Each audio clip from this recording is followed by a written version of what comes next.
What's up, guys? Welcome to Daily Dose of Reddit. This is your host, Zach, and today's subreddit is r/EntitledParents.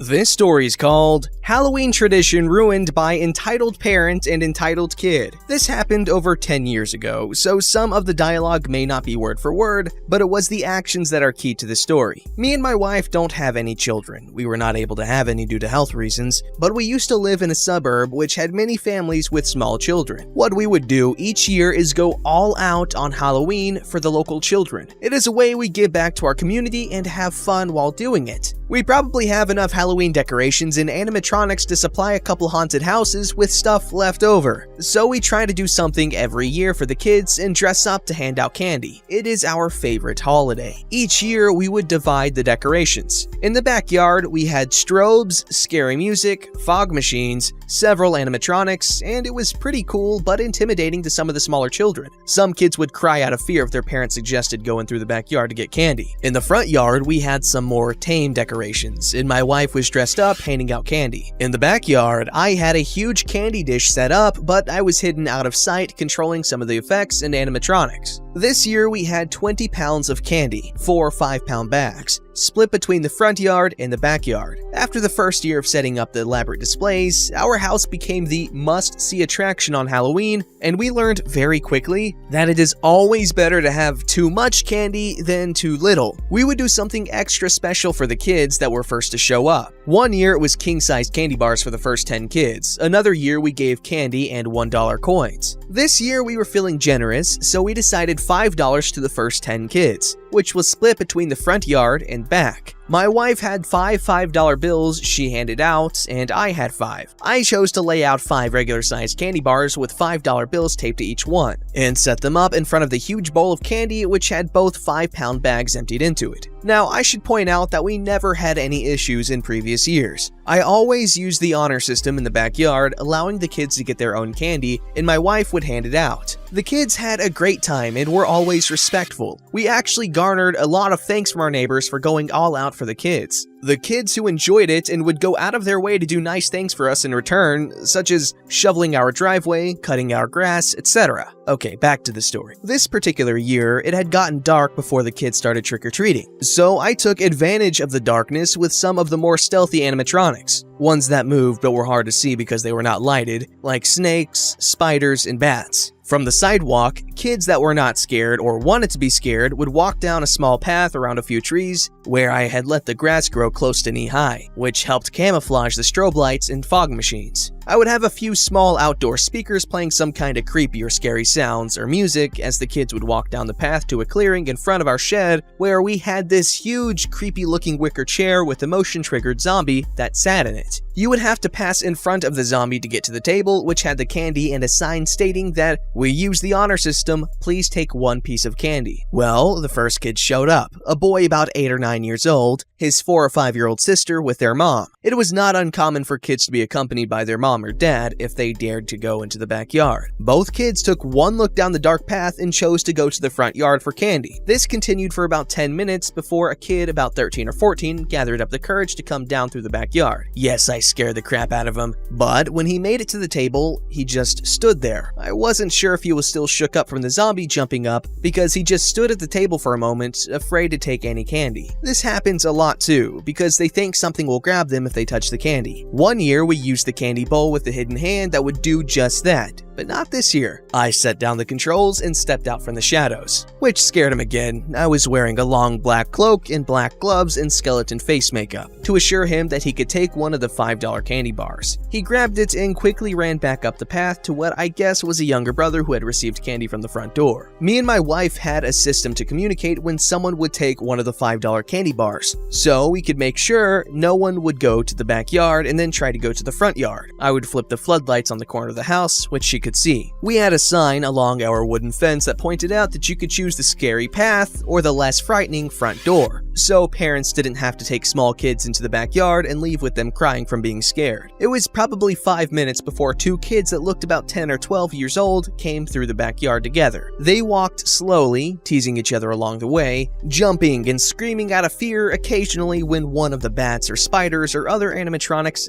were activated by their proximity or motion. They eventually made it it to the candy table, after screaming when the zombie lurched forward as they walked past it, but each took $5 bars. This left me with 2 more to give out, and then I would be on the normal fun-sized Halloween candy. 5 pounds of Snickers, Twix, Milky Way, 3 Musketeers, and Hershey's. The next group I could see was 2 smaller kids, around 3 to 5 years old, with an obese kid who looked 14 or 15, accompanied by Entitled Mom. The 2 little ones made their way to the front porch after Entitled Child motioned for them to go get candy. The Entitled Mom and Entitled Child decided to walk down the path into the backyard together. One of the first things I hear wasn't a startled scream, but the stuck-up bench voice of Entitled Mom. What a horrible waste of money! This is ridiculous! It was shrill and snide sounding. What she said angered me a bit, but I didn't want to ruin it for her kids, so I rushed to reset the zombie and to take cover. Now, Entitled Mom made sure she was speaking loudly enough so that anyone in the backyard could hear. This isn't something for kids, this is sick! I assumed it was a front to make herself not sound scared. I could see she had a death grip on Entitled Child's shoulder as they walked down the path. They both screamed as one of the bats had swooped down at them. They ran on a wire when triggered, and one could come at you from the left and one from the right. Entitled Child sounded like he was getting shook up pretty good because he was whining, not saying anything, just this unsteady whine, which is odd for an older kid. Entitled Mom decided to chime in again, quite angrily. These people are sick! We do not need this in our neighborhood! Just plain sick! It was quiet again until Entitled Child screamed again when he had triggered one of the snakes in the grass. I could hear him trying to fight back tears at this point, like a bumbling, whimpering cry, but they pressed on. I'll take care of this. Just you watch. Now, I was assuming this was a parent that was trying to reassure their frightened kid, although he was a teenager, so I didn't think much about her comments at that moment. I was too busy thinking in my head where I would scare them. In retrospect, I wish I had paid attention better and realized it was an Entitled Mom up to no good. I stood behind the shed, waiting silently for the zombie to trigger. When it was triggered, it lurched forward while making an angry moan. It should have happened within a minute of the snake. After a minute and a half, I peeked around the shed to see the Entitled Mom and Entitled Child waddling. Their size prevented them from being able to run towards the entrance. It only took me a second to notice they had stolen all of the candy that was on the table and the 2 $5 candy bars. I was pissed. I started running after them. I'm a tall guy and very fast on my feet. I got about 3 good strides in before I tripped over the wires. What the fuck? I looked down and saw that Entitled Mom had cut the wires on the animatronic bats. When I looked up again, I could see her gathering her 2 little ones and hurrying them to a car with Entitled Child. I was seething at this point. Her car was parked in front of my next door neighbor's house. I was at full speed as the car started and she stomped on the gas as I punched her passenger window, where her fat, Entitled Child was holding the full candy bowl with a huge grin on his tear-streaked face. The window didn't break. It only made Entitled Mom recklessly speed out of the parking spot, with no regard for the kids that were trick-or-treating all over the neighborhood. Several parents and neighbors came up and asked me what was going on. I explained what they had stolen. Thankfully, one of the parents had gotten the license plate number before she got off our street. I was ticked, but realized that we had other kids that wanted to visit. I closed the gate and explained to my wife what had happened. We decided to split the front door candy so we could at least pass out candy in the backyard, allowing other kids to enjoy our haunt. When I went back there to fix what Entitled Mom had broken, I realized that she had cut power cords as well. Frickin' bench! I took the candy back to my wife at the front door, knowing it would take me a while to fix the damage. I quickly began making repairs and adjustments. About 5 minutes later, the police had shown up, thanks to a neighbor that had called them. They took a description of the car and plates while I filed a report about the incident.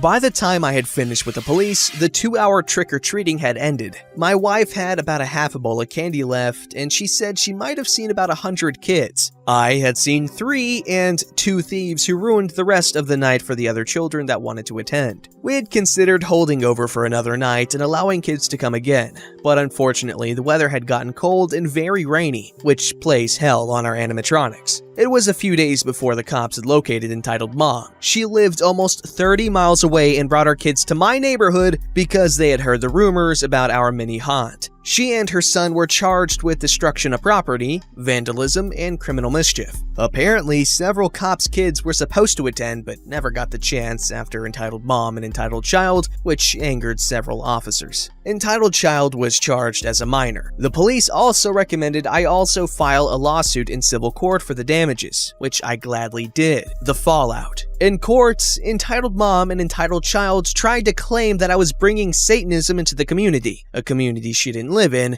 and that she felt that she had to do something. They were as snide as ever in court. Entitled Mom was found guilty on destruction of property and vandalism, but not criminal mischief. She got 6 months in county jail. Entitled Child was removed from her home and spent the next 2 years in juvenile detention. Apparently, this was not the first time he was in trouble. The court never elaborated on his previous crime due to him being a minor. As for the civil lawsuit, I won, and she was ordered to pay me $4,000 in damages plus another $6,000 in lawyer fees. The neighbor across the street is an attorney and represented me. We continued our haunt for 2 more years until we moved out to the rural area we live in now. We don't get trick-or-treating kids because the nearest house to ours is about a quarter mile away. It's always a matter of time before someone ruins something nice for people. There these people are just trying to do something cool for their community, and these foreigners, they come out of nowhere and just ruin it for people. What a jerk family, you know? However, we did get that sweet legal justice, which is always nice to see.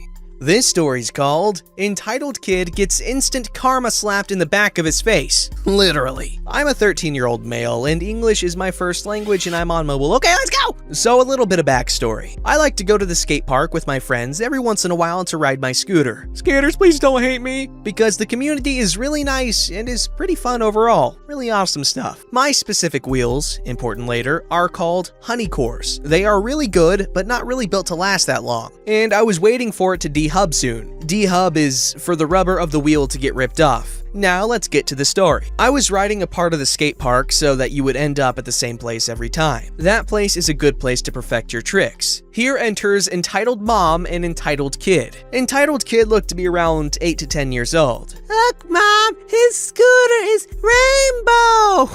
Yeah, you wanna try? Yeah. Hey, can you let my son try your scooter? Sorry, but I think my scooter wheel will break soon. Looks fine to me. It already feels loose. By that time, it was already my turn, so I do my thing. But as I said earlier, it ends up in the same place. Please, Mom. You seem to ride it fine. Now I was out of excuses, but I'm wearing a helmet and Entitled Kid isn't. Don't teach me how to take care of my own child. Please.